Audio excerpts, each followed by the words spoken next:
sa réponse à l'ambassade des États-Unis et même aux sénateurs, c'est les mêmes répliques. On sent d'abord la réponse des militaires. Parce que dans cette réplique-là, le PCMT a manqué de finesse, il a manqué de langage diplomatique. Et il s'en est pris vertement à des individus. Or, ceux qui se sont exprimés ont parlé au nom de leur pays. Et on ne comprend pas pourquoi devrait-il s'en prendre à ces diplomates. Mais malheureusement, sa sortie est ratée.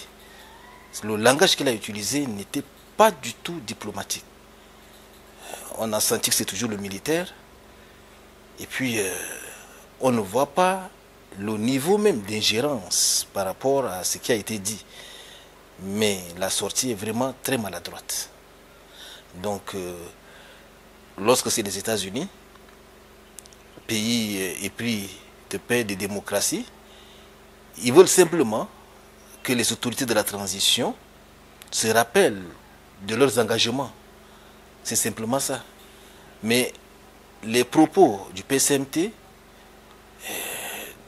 manquaient de courtoisie. Il n'était pas courtois. C'est donc à la limite une réplique inamicale vis-à-vis quand même d'un pays. Mais est-ce qu'il lui appartenait à lui de s'exprimer lorsque c'est une chargée d'affaires ou c'est un sénateur qui parle? Il y a une hiérarchie.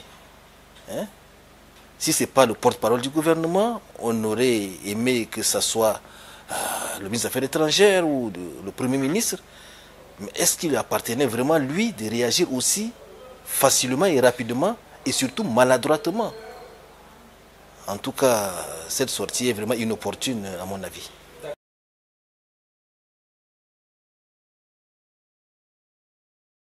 Mais qu'appelle-t-on? Il n'y a rien qui touche la souveraineté ici, là. On a dit, vous avez promis au peuple tchadien que vous allez gérer la transition et que vous allez vous retirer. Il faudrait que vous respectiez vos engagements. Il n'y a rien qui touche à la souveraineté.